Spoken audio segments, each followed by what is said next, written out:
What's up, y'all? Bill Cammack here, blazing new trails like I love to do. Anyway, we're going to talk about mixing real quick. We're going to go through this like really quick. This isn't going to be like really in depth or anything.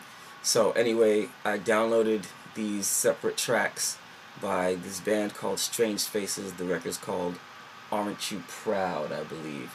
Anyway, you can check them out on myspace.com/strangefacestheband.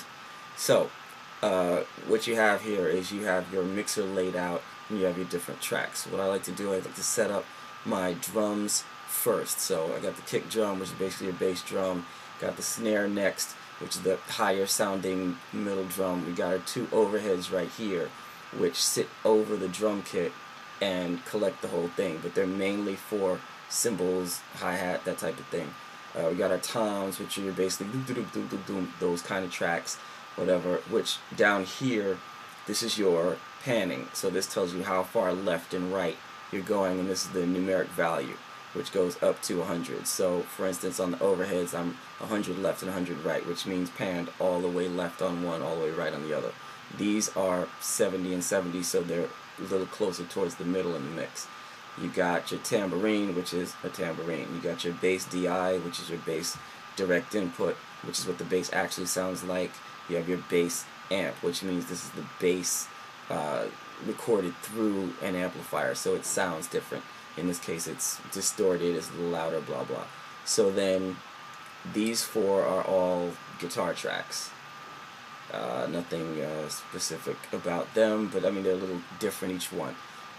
Rhodes, this is your organ. This starts out the track and it plays throughout.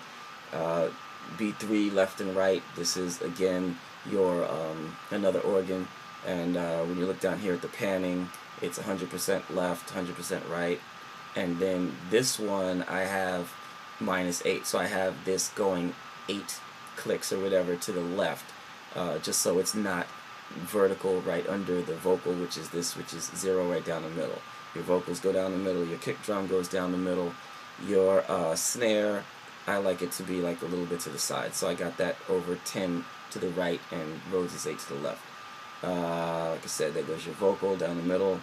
Then you have mono room, which is apparently what they did here was they recorded the room tone and then they blended it into a mono track. I didn't find this useful, so I didn't use this at all.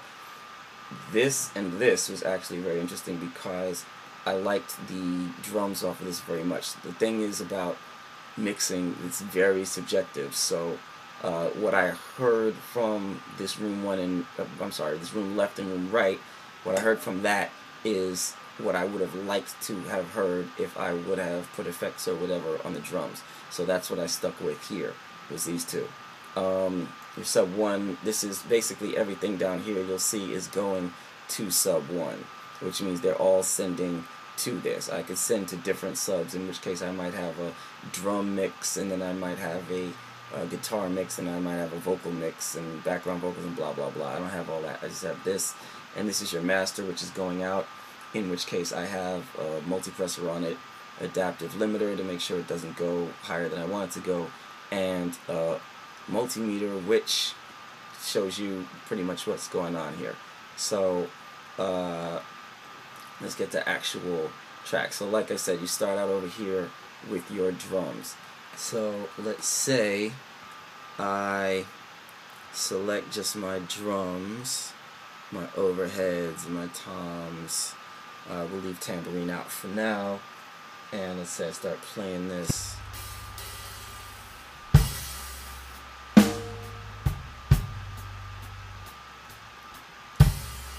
Okay, you can hear the drums, but you can also hear the bass, actually, because that's what happens when you use microphones with drums. You can hear a bunch of other stuff.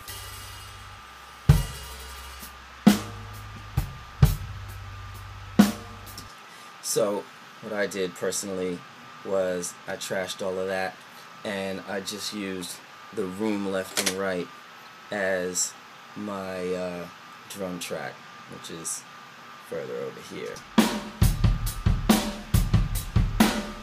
which, as you can hear, immediately sounds better right off the bat.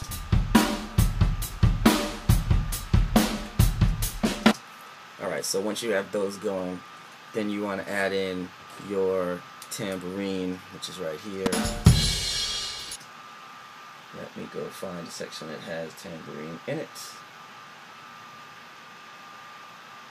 Like here.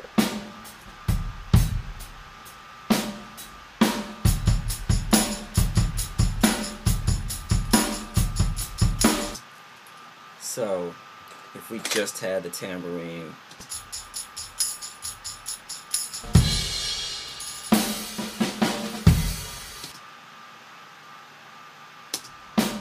alright, so that's basically your drum or percussion section.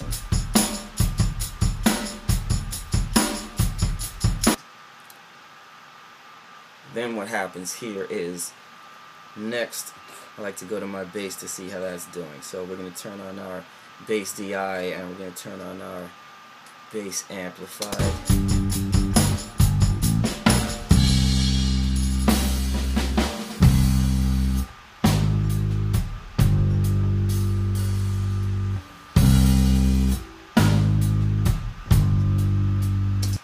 So once you have that where you want it, let's see what's up next. Next, actually, it all depends on what you're going to do. If you're going to do, it all depends, because, like I said, this is very subjective. So you might feel like that's enough music and you want to go straight to your vocal. If that's the case, then you throw that in. I mean, there's a lot more stuff. There's organs and yada yada, but let's say we go to our vocal and we throw it in like that. To look in my eyes while I suffer, so your trophy's not destroyed. Can't you? And then what you're doing is you're regulating your levels. So all of these here are showing you what levels each track is on. So this is your vocal level, so you can play that up and down.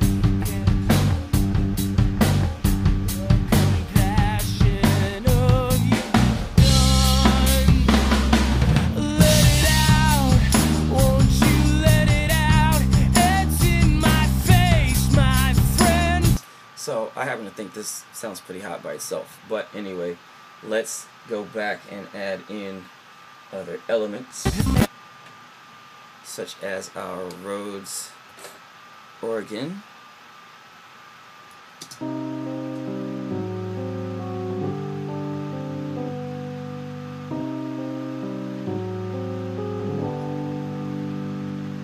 Someone was staring at me. There was no one else around. I heard a crack in the distance. So basically, once you get that in, you've got your guitars to throw in, you've got your second organ left and right. This is not going in at all. So let me unsolo all this stuff.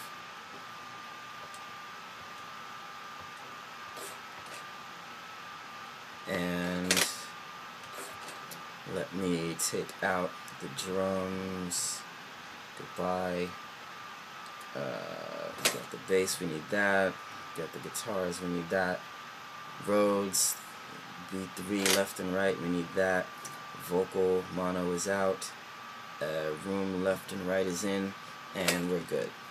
That has dropped me to the ground.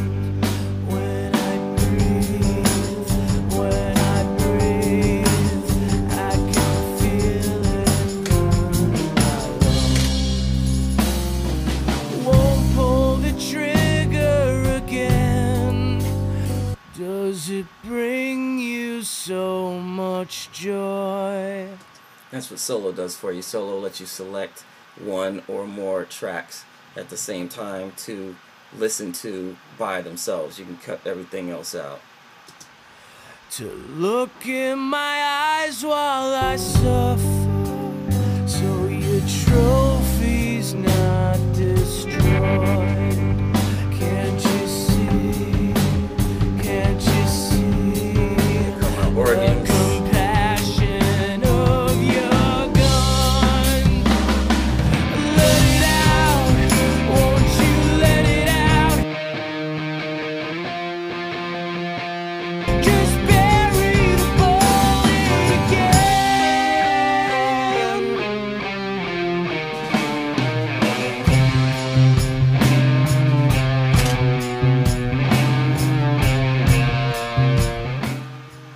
that's sounding pretty good to me. Anyway, like I said, this is all pretty subjective, so it all depends on who you get to mix your records, what your record ends up sounding like.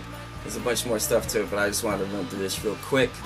If you want to check out the band, it's Strange Faces. Oh, I don't have anything to do with these guys, by the way. I don't know them. I don't work for them. I haven't mixed any of their stuff. There was a contest or whatever to download their footage and edit it. That's where I got it. So sounds pretty good. If you want to check out their stuff, it's on myspace.com/strangefacestheband. And this is Bill Cammack, BillCammack.com, doing what I do. Catch up with y'all later.